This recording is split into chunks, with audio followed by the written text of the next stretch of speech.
Welcome to the Winning with Shopify podcast. This is the podcast to help you scale your Shopify store into a money-making machine. Influencer marketing can deliver a high ROI and potentially turn your product into a success. But how do you start working with influencers? It's easy. Download the Affluencer app to your Shopify store. Affluencer has over 20,000 influencers looking to work with brands just like yours. And affordable micro-influencers can deliver great results on a shoestring budget. Affluencer is offering a free exclusive influencer strategy session to Winning with Shopify listeners to discuss your product and the best influencers for your business. Book your session at affluencer.com/WWS.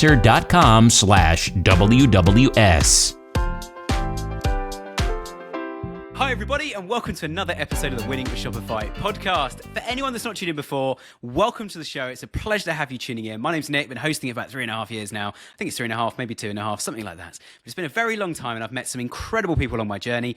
If you enjoyed today's show, then please do hit the subscribe button and also give us a review as well. The reviews really help because if you like the content and you're finding it useful and it helps you grow your Shopify business, which is what we do it for, then sharing the love and engaging with the podcast a bit more means more people can find it, which is always really useful. If you want to ask us a question specifically about influencer marketing or any other topic, because we have other topics we're going to cover over the next few months, but certainly influencer marketing, check out winningwithshopify.com, fill out any of the forms on there, ask us some questions and we will shout you out or ask the question on the podcast within my notes. A couple of today's questions have been sent in by multiple people again, so I'm not going to shout all of you out. One of them actually came from 4 of you that I've kind of merged all of your questions together into one lovely question to ask our guest. And introducing our very special guest, her name's Rachael and she runs an influencer channel, I guess. I'm going to ask her what she likes to be called on that as well in a second. But yeah, Rachael from Tripping Millennial. So Rachael, welcome to the show. Nick, thanks so much for having me. I'm excited to be here. Awesome. Well, we're so excited to have you on the show today. And I'm very excited to find out more about your channels as well. And we're going to come on to why it's plural rather than singular. But you took a gap year a few years ago, and I'm sure there's some other interesting things in there as well. So why don't you start off by telling us a little bit about your background and how you ended up doing what you're doing today with Tripping Millennial? Yes, absolutely. Well, thanks again for having me. I am based in Austin, Texas. That's where I am recording from today, and that's where I've spent most of my life. And in terms of the gap year, I took it last year after building what I would consider a pretty traditional corporate career in the finance and investing world. So I grew up a pretty traditionally ambitious and career-oriented person and never would have dreamed of taking a year off and kind of my prime, so to speak, to travel, just because that isn't really the life path that was ever exposed to me as someone who grew up in America in particular, where gap years aren't very common and they're kind of counterculture to the traditional career moves that we make. But all that to say is I did take a gap year from 2022 to 2023, and it was one of the most formative and best experiences of my life, both personally and professionally. And it also helped me to kind of uncover this new avenue of content creation and what it means to be a quote unquote influencer. I don't always like to call myself that. I think of myself as more of a creator, but it's all the same thing, right? So yeah, it's been this really kind of transformative experience that now I'm kind of using my platform to open people up to the idea of taking sabbaticals and other breaks in their career that might not be traditional. Wow. Well, right, I'm going to ask a couple of questions off the back of that. Do you think, and this is quite interesting, I think, but do you think that your background in corporate finance has helped you at all specifically, and we'll come on specifically talking about working with brands in a minute, but do you think that background's actually helped with some of the understanding, like the structure of like when an FD's on an email or something else? Absolutely. I think, what's interesting is I think the most formative part of my career and kind of influencing this step, I would say, is more so the financial planning piece, because I think that is the biggest impediment for people considering something like this, especially at this stage in life. A lot of us are taught that we need to put our heads down, work, incredibly hard from ages, 20 to 60 plus, and then we can kind of enjoy the fruits of our labor and take on those travel experiences and do all those things in retirement. Yep. Exactly, right. And I think that was kind of part of what influenced me to take this earlier, is because that is not guaranteed, of course. But because I was kind of surrounded by this industry that was heavily focused on taking proper financial steps in a personal way, right? Making the right investments, setting yourself up for success and to have financial stability. That in turn gave me the confidence to take a year off, take a year from earning money, which of course, a lot of us, it's very hard to do. But whenever you have some stability around your finances and understand where you can put your money in order to give yourself the most return and to give yourself the most stability, that can give you a lot of confidence to take steps that otherwise you might not be as comfortable with. And apologies if you can hear my dog. He just whined in the background, but I'll hope he doesn't do that again. I wonder what that was. That's absolutely fine. Yeah, well, he'll take a step down right here. There you go. Nice. I think it's interesting you talk about actually giving you the confidence and probably the finance as well to know to save up and then actually go traveling and make it sustainable financially so you're not going to run out of money. I think I'm friends with lots and lots of influencers, and through different conferences I've spoken at, and some of my friends have become YouTubers and that sort of thing over the years. And so many of them are like, I'm working so hard, doing so much for some of the world's biggest brands, and I'm so skint. I have no money whatsoever. So it's interesting to hear how you've come the other way into it, actually, and possibly with a slightly better business mindset than some of those guys, which it's not their fault at all, but they're almost like racing to catch up, going, how can I make enough money from YouTube views or from sponsorships or from brand partnerships and that sort of thing to actually get by, which I think is quite interesting. And certainly for all of you guys listening at home as Shopify merchants and as brands, this is something that these guys are facing. So sometimes you're looking at it going, oh, it's only $50 or $100 a post. Well, actually, what happens if you offer them $200 or $400 or $500? What else would you get? You've got to remember you're working with people. And we're going to come on to that a little bit more as we go. But final kind of like quick fire question at the start then. I mentioned it in my intro, and you've mentioned it in your response then as well, about whether you're called a creator, content creator, an influencer. Some people just see you guys as like an affiliate channel, which... How do you like to be addressed and why? Because it is quite a controversial, not controversial, but it's quite a divisive topic, I think, in the influencer world or content creator world. It is. And I certainly don't want to denigrate any titles. Like, I think it just is a very personal thing of how you probably view yourself and the work that you do in terms of how you describe it. I think the reason that for me, I felt really comfortable with the creator role rather than the influencer role is that I don't view a lot of what I'm talking about as something that, I'll repeat that if that sound came through. That's fine. I'll just start over the question. Sorry. Okay. I don't know if you heard that on your end. I did. Somehow I turned off this on my computer, but it's still. Cool. Okay. So let me start over. I certainly don't want to denigrate any titles that are out there. I think it is a very personal decision. Ultimately, what you decide to use to describe yourself and the work that you do. In my case, I tend to prefer the creator title simply because a lot of what I discuss and what I share on my own channels has less to do with me, individually as a person, and more to do with these amazing places that exist because I am a travel creator. And so I'm really trying to shine the light less so on look at what I'm doing and more so on look at what you could be doing. And these are amazing places that are worth your time. And here are ways that you can get there rather than, copy what I'm doing as this person, because I don't view myself as really any different from anyone else. I want them to view themselves as me because I'm just like them. And I think in a lot of ways.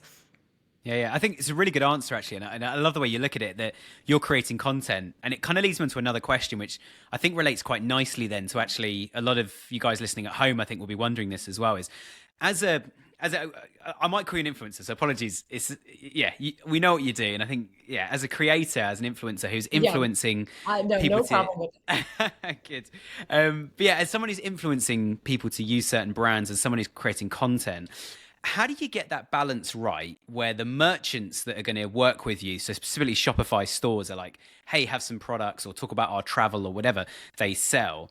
Talk about this. How do you get that balance between being authentic enough that like, I've got my audience, I'm doing my thing and I slot some stuff in along the way, versus almost becoming a bit of a sellout, like it's just constant, this brand, this brand, this brand. And people are like, she's sold out now. She's lost her heart. She's not in it for that. She's just in it for the money. How do you get that balance right? And does it really affect the relationship with brands to go, they prefer me being more authentic, but the more they work with me, the more it's like brand-led stuff? It's a really tricky balance. And I think it's anyone who works in this world, this crazy emerging economy, it's something that you'll have to grapple with at some point in time. For me, I tend to be pretty selective with the brands that I work with. And to be frank, one of the reasons that I'm able to do that is that I still earn income aside from creating and influencing work. And that's something I think not everyone is super upfront about, like whether or not that this is a full-time gig of theirs or if this is a side hustle or something in between. And I've kind of seen both sides of that. When I was traveling, this was my only, main income that I was making because I had quit my job. Now I've re-entered the workforce, and I luckily have the flexibility to kind of maintain both. So that's kind of the way that I think about it from my perspective. Let me pause for one moment right there because the guy just walked up to our door. So sorry for all these interruptions. That's Can you hear any background noise on your end? It's something that sounds a little bit like a fan, but it's not very loud. Yeah, some lawn guy from my neighbor, of course, just decided to roll up. Okay, he's kind of walking away. So sorry about again, not my typical setup here. So let me get back to where I was. You were saying about working part-time versus people that just do full-time. Yeah. Work, yeah. Yeah, so I think it's a couple of things. I think it's one, working with brands that I personally use and I personally identify with, and again, I'm lucky in that I'm able to be somewhat choosy in that regard. Yep. But it's also paying attention to the fact that my audience has expanded beyond just me and the people that look exactly like me and think exactly like me. And I want to be cognizant of bringing them value, whereas it might not be something that I, in this stage of life, am using every single day. But that doesn't mean I can't see the utility in it and the value in it in a particular product. And so I just really do my best to showcase who is the type of person that's going to enjoy and get the most utility out of it if it isn't me, and how can I show it in that light to the best of my ability. Yeah, and we actually spoke with Brett on a previous episode as well, who obviously runs Affluencer. We had a conversation about the pronunciation as well. But he was sharing some insights about target audiences and how brands can look at content creators and work out who is your audience versus who we want to target and how aligned are they, which is exactly what you're saying, but from the other side of going, I want to work with brands that actually, I love the word you used, actually, identify with. I can identify with these guys. But I think it's important that all of you guys listening, when you're working with influencers and content creators and bloggers and everybody else, it's important to realize that the audience is not just a clone of that person. It's a whole mix of people. And it's a very important question I think you should be asking and having a conversation about, certainly if you're going to work long term with somebody. Which leads me on nicely actually to my next question, which is, how often from your perspective do you prefer to work long term with a brand or do lots of kind of one-off jobs? Do you prefer to build a relationship with a brand and kind of keep doing stuff? Do you find it loses its sting over time? What's your preference? My preference, I think, relates much to the world in which I came from. So I came from a very client-facing role in the finance and investment world. And so I actually worked with financial advisors very closely. And I think I prefer to work with people in that way, and that it's building a relationship over time. I get to know intimately what they like, what they dislike, and it's a mutually beneficial relationship, right? Because it gives me some kind of stability in terms of income and in terms of, scheduling. And I only further and further hone my craft because I know what this brand likes.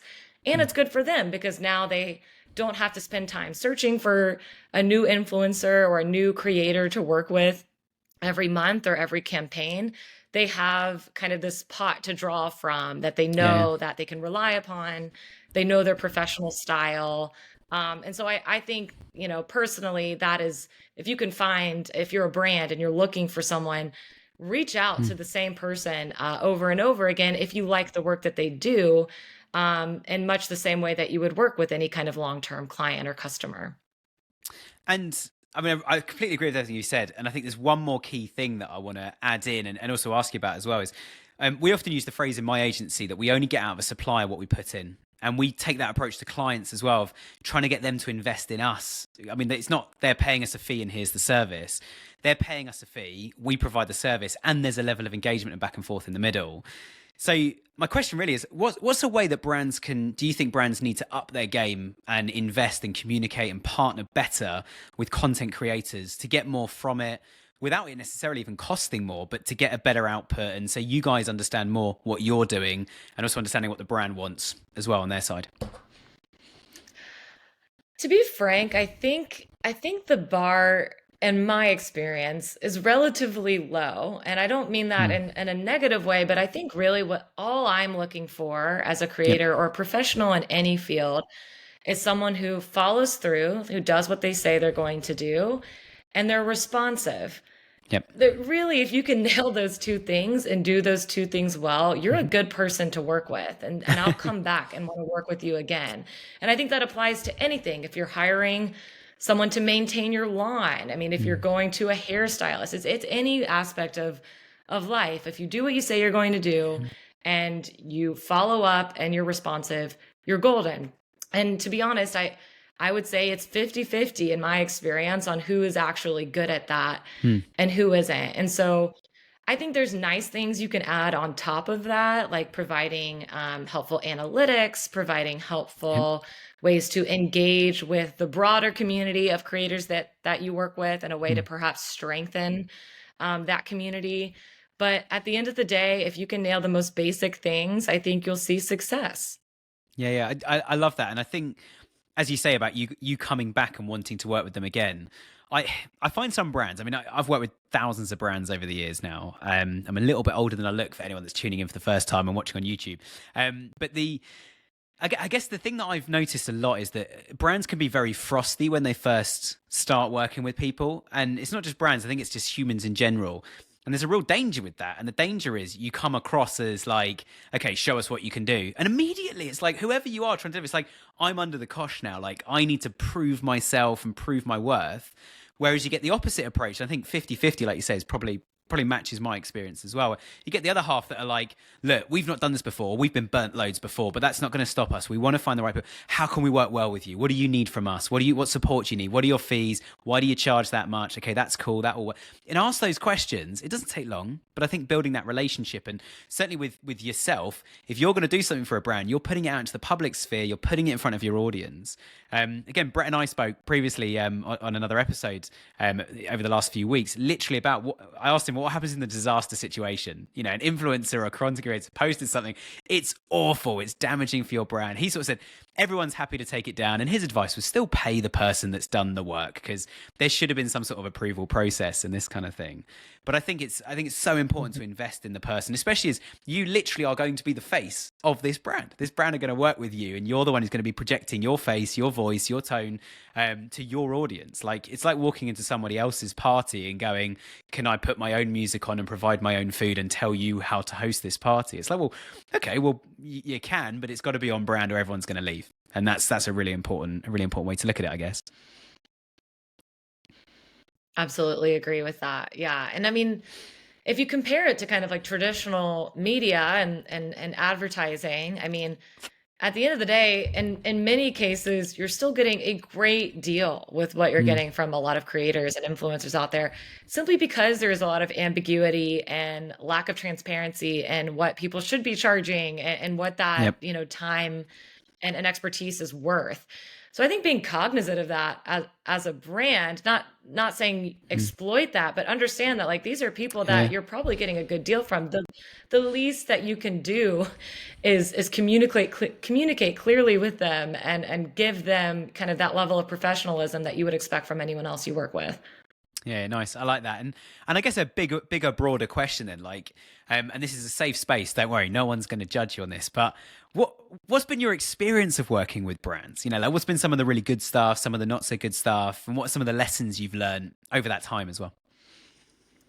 Yeah, so I kind of fell into this business, I would say. I started posting content for fun in the travel sphere, and then started gaining an audience. And I think like a lot of people who find themselves in that scenario, they say, well, how do I monetize this? What does that even look like? And I think anyone in our generation is familiar with seeing it on the other side as someone who's just natively on social media, but actually being the person driving those partnerships is an entirely different world and something that I had no experience in. And I will say, by and large, the experience has been very positive and enlightening. And it kind of gave me a look behind the curtain of like what these influencers that I had been following for many years, kind of what their day-to-day looks like. And to be frank, I'm very impressed because it is a lot of hard work and hours that goes behind it, which I think is a common misconception, is that these people are just hitting post and making thousands and that's that. It does look easy. My experience, the post that goes out publicly looks so easy. And it's like, oh, that was a great 20-second video. And you're like, oh, yeah, but I had to fly across the world and shoot it and edit it and choose music and and then the whole concept of getting it approved in the first. Yeah, there's so much more that goes on behind the scenes. 1,000%. So that was really helpful to learn just as a creator in general, and then working with brands specifically has been a pretty positive experience. Again, because I think I had that client facing background. I understood how to kind of engage with people over email, whether it's a cold email or not, and the value in following up. Again, these are very basic principles, but it's something that people don't really follow despite the fact that they're basic principles. And when you do, it's amazing the results that can come from it. And I would say 99% of the brand work that I've done has been incredibly positive, a great experience, and in most cases has turned into longer term partnerships, whether it's on a contracted basis or just kind of doing one-off individual posts here and there, which ultimately, as I mentioned before, is how I prefer to work and was the goal as I kind of got this business set up in the first place. Nice. And I'm glad you've had a positive experience, because I've spoken to lots of content creators and influencers and YouTubers who really haven't. And often they've had 20 good campaigns, one bad one, and it's like, I'm never doing this again. Or and the one I've written down in my notes actually is, I mean, you obviously cover a lot of travel and you talk about gap years and taking a sabbatical and that sort of thing. One of the worst ones I heard, and I won't name who because they have been on the podcast before, it's a good friend of mine, but she told me in confidence, and you can probably work out who she is if you go back far enough. But one of the challenges she had is she turned up on a trip, and she'd been on like an 8-hour flight, and she arrived, there was no reservation at the hotel for her, and she was really low on money at this point, which is one of the reasons she was doing this trip. She's full-time. Turned out there's no hotel room, and she had no contact for anybody. She had mobile numbers, but no one was answering. And turned out they were having their Christmas party that day. And she was literally like, someone needs, and it was quite a well-known agency in the UK that had organised this. It wasn't the brand themselves, but it was like, you need someone who's on call. And she's since learnt sort of, who's my emergency contact. She will actually phone them at the hour she's landing the day before and make sure they answer. And if they don't answer, she's like, you've now got 20 or 10 hours or 12 hours or whatever for my flight leaves to phone me back and apologise and explain it's not going to happen again if I land there and there's nothing there. But she'll also phone the hotel she's going to just to make sure that, she turned up, she had an 8-hour flight, turned up on her own in another country. The country she's not even familiar with the language, going, there's no room here for you. And it's like, yeah. So I think making sure, as you say, the responsiveness, I think, is so important. Absolutely. That is a very frightening story. And to be honest, stories like that have made me uneasy about doing any kind of those kind of trips, which are obviously very popular with travel creators. Yep. But in scenarios where you do have, a free trip planned for you with accommodation, I've been reached out to a number of times with those types of opportunities, and I've always been a little uneasy with them. One, I think it's because of my own nature, where I like to have a certain degree of control around my travel. And so you do have to relinquish that to a degree when you do those types of trips. And that's a nightmare scenario that hopefully was a one-off, but gosh, that's definitely scary. I had the opposite experience. So I used to run a daily vlogging channel years ago, and I got set. I was a lot younger at the time, and I used to get set challenges. And some of them were like, I flew from the UK to Amsterdam, just in the Netherlands. And when I landed there, a guy greeted me at the airport with 3 golden envelopes. And he was like, right, open one of these. So we put all of this on the videos and open one. And it was like, okay, you're not allowed to use so I'm confiscating your phones and I'll meet you at the hotel. And they gave me a GPS tracker so they could see where I was. So they knew if I'd gone too far off in the wrong direction, they'd actually come and sort of help me. But we had pre-agreed that this kind of thing was going to happen. So my friend and I got off the flight, and they had this. So I think it's just some really fun campaigns like that. But I completely hear what you're saying. I used to get emails, and I think on my old email address, if I opened it now, my old kind of vlogger email, I still used to get like so many people just going like, we want to send you to Australia. And I'm like, I've never even heard of you. Like, and your opening line is, I want to send you to Australia. It's like, this sounds great. I'd love a free holiday. But then also like, I wasn't making money at these campaigns. It was like a free trip. And then it's like, that's a week or two I'm not at work. So that also costs me money. I have a house to pay for and the rest of my life. So it's not just a free holiday. It's like, it's annual leave and all the rest of it. But I guess one of the things that you must have learned over those years, though, is the do's and don'ts of working with brands. So what are some of the things you would suggest to all the brands listening now, and also any other content creator or people thinking of getting into this, who have found this episode and tuning in? What are some of the things you think from your side that you've learned that you should always do with brands and you should try and avoid with brands as well? One of the biggest challenges that I've run into is finding out details that are mandatory after I've already begun working on a project. Okay. So that's always a slight annoyance, is I get, Yeah. very thin details about what a client wants. And sometimes that's great. It's like, okay, they want me to have full creative freedom over this project. That's great. And then when I submit a draft, something that I've spent a number of hours on, conceiving, Yeah. filming, editing, then they come back and say, oh, well, we need this specific copy, or we need this specific time, or whatnot. So nobody likes their time wasted. So that's an obvious one. If you know that you have it a certain way, be very direct and upfront with exactly what those parameters are in advance of any creators getting started on their work. The same goes, of course, for any financial ties with that work as well, right? And in most scenarios, you're signing a contract, which should be outlining all of those details for you. But again, just making sure that all of that is tied up and accurate before the work actually begins. Another challenge I run into, I don't know if it's so much of a challenge or just a bad experience, but a lot of times when you work with a brand, there is a certain amount of money that you're paid for deliverables. But then in other cases, sometimes instead of that money, there might be an affiliate revenue opportunity for whatever sales that you drive to that company. You might get some type of revenue from that. And there was one occasion where I worked with a brand, I won't name names, and they actually, this was earlier in my career, they weren't going to pay me for my work. They were just going to give me free product and affiliate revenue, which is now something I try to never do. Okay. Because it is that, you're unsure how that will end up. But I understood. I didn't have a lot of followers, so I was okay with that. But then I did drive revenue to their business, which they confirmed, and then they failed to deliver the actual dollar amount to me, despite that setup. And so those types of things obviously can put a really bad taste in my mouth. And I'm not the kind of person that's going to go out and like shame a brand publicly for that. But there's people that will, and I would argue probably have a right to, if you're withholding, money that was earned fair and square. So keeping those things in mind, again, it's a lot of the nuances of business, which is just, again, like I said earlier in the show, do what you say you're going to do, communicate fairly, and the things should fall into place for you, for both parties to have a successful outcome.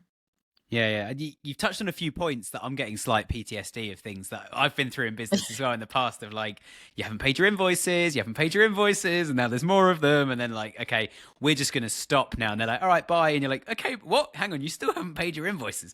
I think one of the things, certainly with the affiliate links, a question that, and I've been on the other side of this, where we've been the agency that's been setting up the tracking in the back of the site to track those, and then also do the reporting on how many other sites are sending affiliate traffic in, and compared to PPC and Facebook ads and SEO and all the other different things.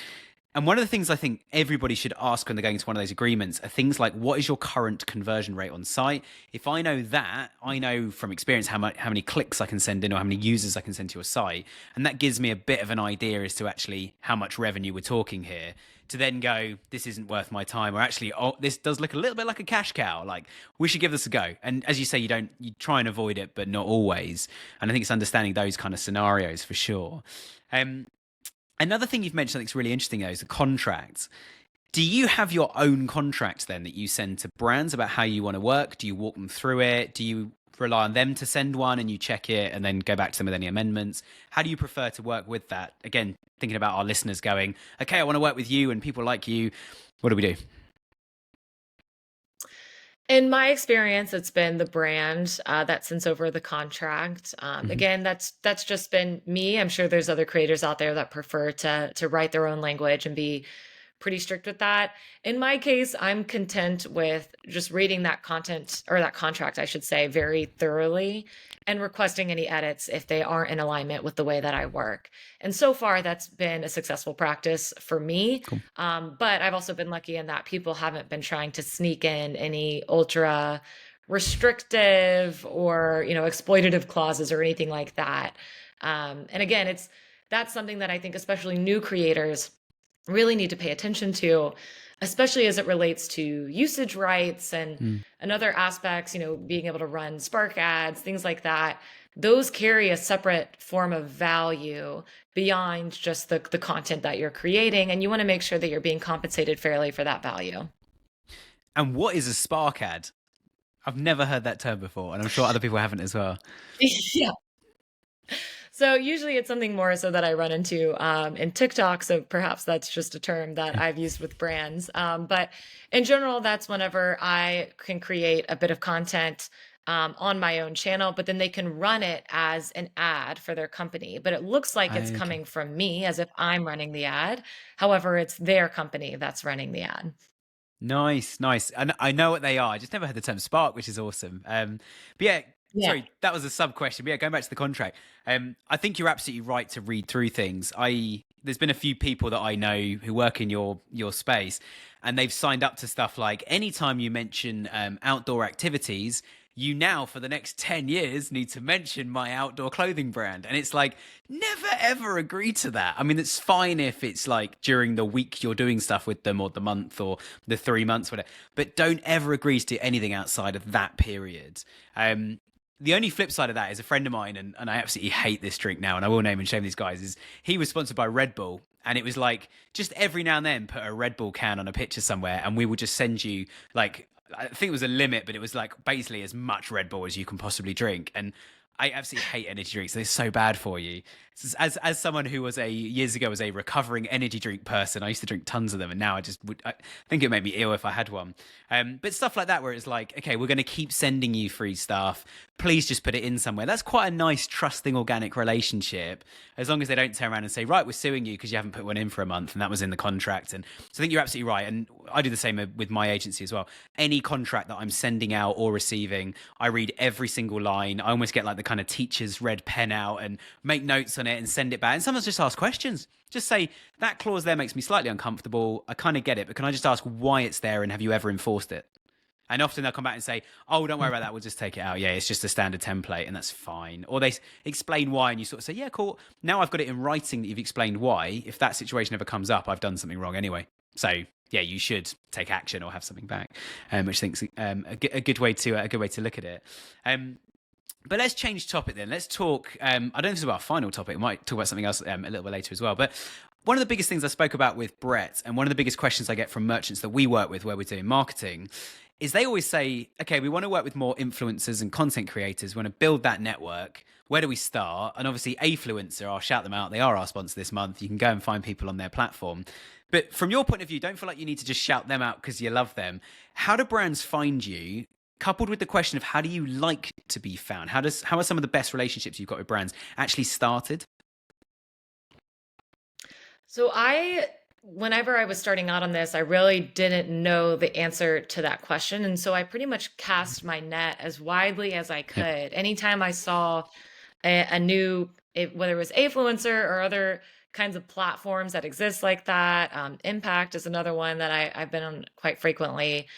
I would just add an account there in the hopes that that would be how brands would find me. And certainly a few brands have found me that way.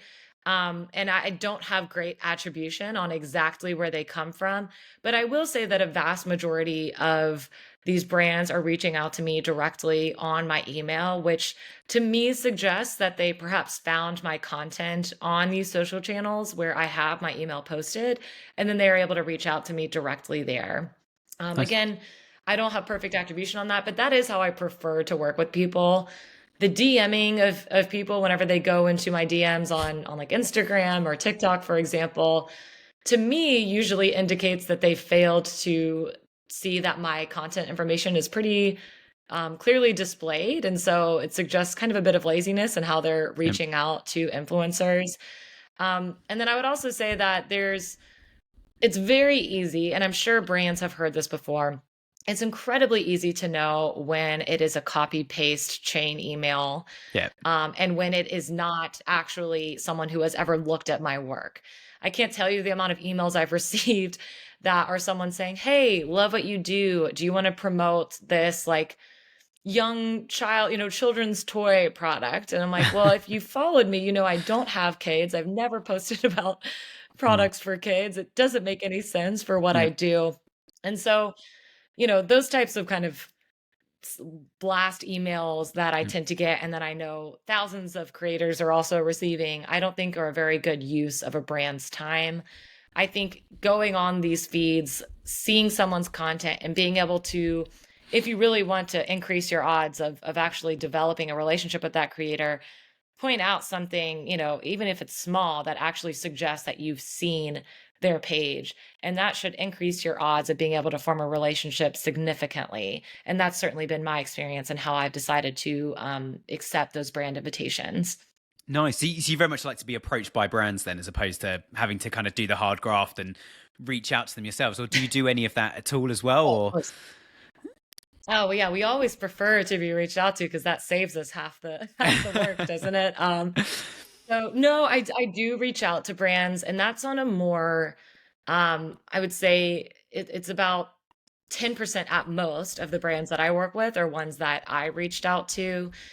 Just because I am so busy kind of creating my own content, that's my chief focus is creating good content. And the partnerships and the monetization often do come second to that. And so I am a bit choosy with who I work with.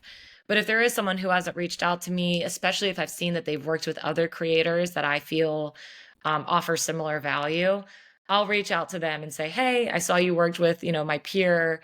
I love what you do, or I might be a customer of yours. Would you be open to working?" And for the creators that are listening to this, I think it's always really helpful to personalize that as well. Just as you want brands to somewhat personalize their outreach to you, you should be personalizing your outreach to them so that it's not obvious that you're doing some kind of copy paste blast to 100 different brands. And so that often translates to me adding some kind of specific idea of how we can engage together, or even a video concept that I send their way, just as a way to kind of get that conversation started. And as always, like I mentioned before, following up is so key. You might not get a response in that first email, maybe not in the first 2 or 3 emails, but there are brands I've worked with where I followed up 3, 4 times where eventually they say, "Yes, now that we are running a campaign, this is the right time for us to work together." And that has turned into much longer partnerships that I'm super proud of. nice, nice. I love your approach to it as well. Like you say, it's content first. Then if we can get it sponsored or get someone else involved in what we're trying to do, or someone is a really good, like you said earlier, what was the word? Someone, a brand you identify with. I love that phrase, and I think, yeah, that makes so much more sense. Let's jump back quickly to the DMs and the copy and paste emails. I ended up on a Facebook group of some of the biggest YouTubers in the UK, who you probably know in the US as well. And they used to share. This group was just for sharing emails that had come in, and they wouldn't blur anything out. It was like this big, well-known phone company or Nike or whoever. So I shouldn't name Nike. Nike was never one of them, but big brands that people have heard of would send a thing out, and it would literally. I remember the worst one that started like, "Hey, hot stuff." And a girl posted it and said, "Am I supposed to feel comfortable receiving this? This is awful." Followed by a guy on the group going, "Got the same email," and shared that as well. And it was just like, it's just naming and shaming. And then the discussions generally start on the more controversial ones like that of like, I'm going to post this publicly to I'm going to name and shame. And I know you said you don't do that on your channel. Some channels, it fits with their content and their personality and what they're doing. But it's just such a bad way of doing it. And it's the same with any we were talking the last 3 months about email marketing for merchants. And if you missed that, anyone, please go back and check out last 3 months with Seguno. We had some fantastic merchants on, amazing brands.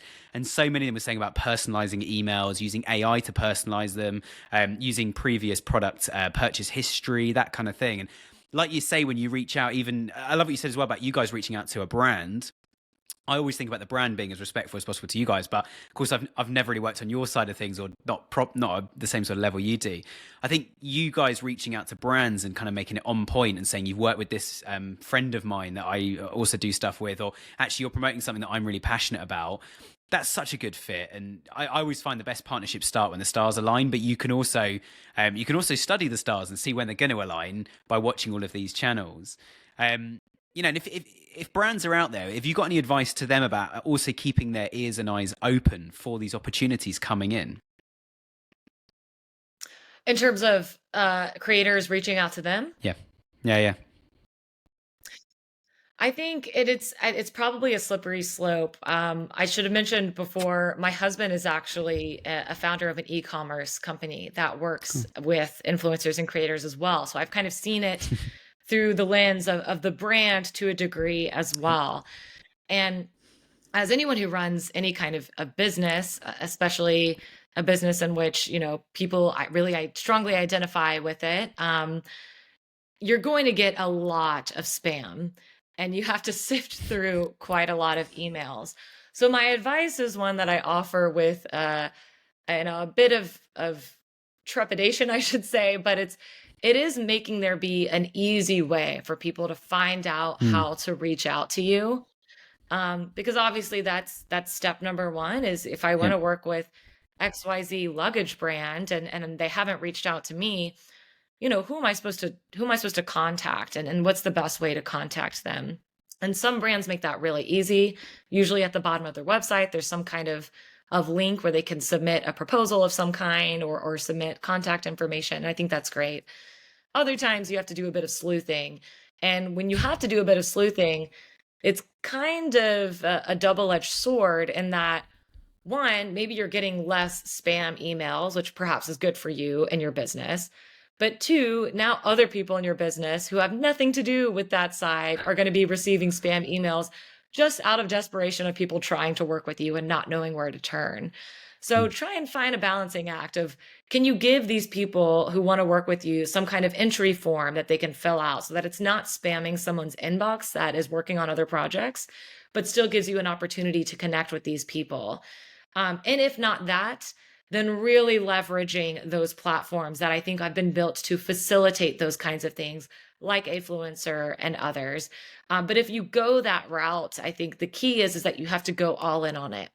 You can't kind of assign that as like a halfway job for someone, because if you do that, I don't think you're going to see a lot of success. You really need to make sure that you are engaging with that platform directly in the same way that you would be engaging via your own website or your own type form. Yeah, I love that. I love the phrase as well you used about making it easy. And I think, one of the things you do that I noticed in your email signature is you have your media pack as well, which means if you're reaching out to a brand or they've reached out to you, even your first response, it's like they can see your TikTok, your Instagram, and they can get straight onto your website, see the media pack, all in a nice little condensed thing in your email signature, which again makes it really easy. And I guess if you're not going to work with a brand, there is also a level of the sooner I know that, the better. So if they check out my media pack and it's not right, at least A, they're going to tell me, or B, they're just not going to reply. That's fine. We'll shut that door and we'll work with somebody else, which I think makes a lot of sense. But I love that sleuthing around. That's a good way to look at it. Honestly, at the end of the day, if I could summarize all of my advice, whether it's to brands or to other creators, it's exactly what you just highlighted, which is make it easy. Don't make people have to hunt you down to work with you. Don't make people waste their time building content that isn't in line with what you want and then changing it after the fact. Like, again, these are all very common business principles, but we're all busy people. We're all probably doing a lot of things personally and professionally that are vying for our time. If you give me an opportunity, that means I can be very direct and make the most of that time, then I'm going to want to work with you over and over again. And I think that works on both sides of this relationship. Amazing. Well, look, we'll bring things into land there, Rachael. I really appreciate your time, and thank you so much for joining us. How can people reach out to you? Like, what are your channels? What's your website? If people want to come and check out what's going on, or even consider working with you. Yes, I've expanded quite a bit over the last year. So you can find me in a number of places. I'm at Tripping Millennial on both Instagram and TikTok. I have my website, which has a lot of my blog resources on www.trippingmillennial.com.